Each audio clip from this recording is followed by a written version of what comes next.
Hello, alas 6 pa nga lang ng umaga pero sinimulan na namin yung araw namin para bumiyahe. Kailangan kasi namin makarating bago mag 10 AM sa Manawag Church. Ito yung mga araw na gustong gusto ko dahil family day, Sunday. Pupunta kami dito para magsimba at syempre para i-celebrate na rin yung birthday ko.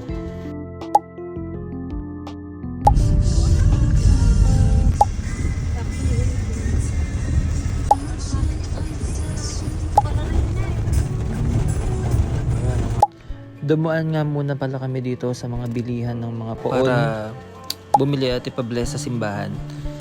Dahil syempre minsan lang yung ganitong pagkakataon na makabisita sa ganitong simbahan dahil medyo may kalayuan dito sa Nueva Ecija.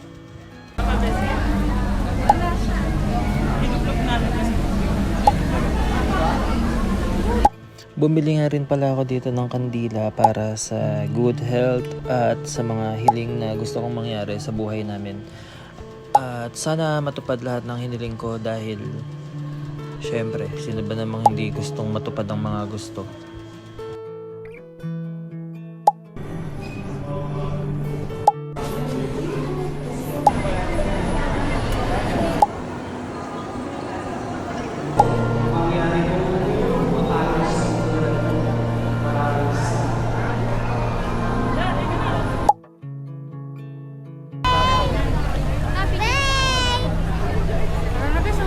Mamalaglag yan, Liz. Hi, vlog.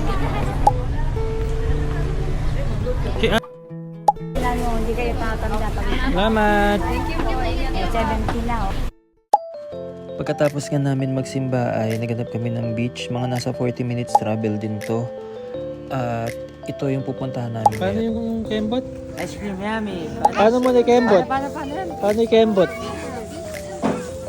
At nang nakapag-decide nga ang aming team para dito na lang mag-swimming ay nagrenta na lang kami ng cottage worth 1,500 pero pwede namang discountan, sabi ng may-ari.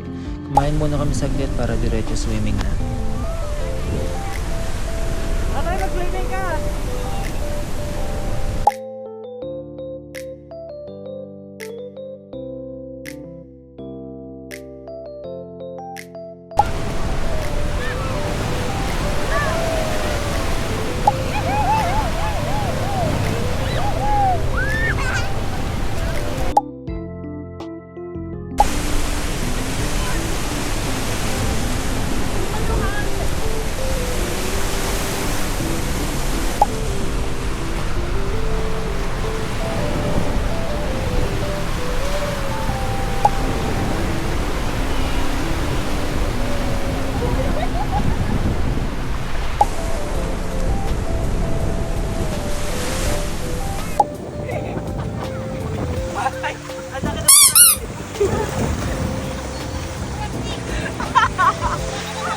Sige!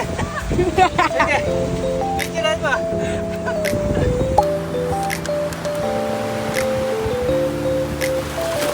Wala na sakit mo.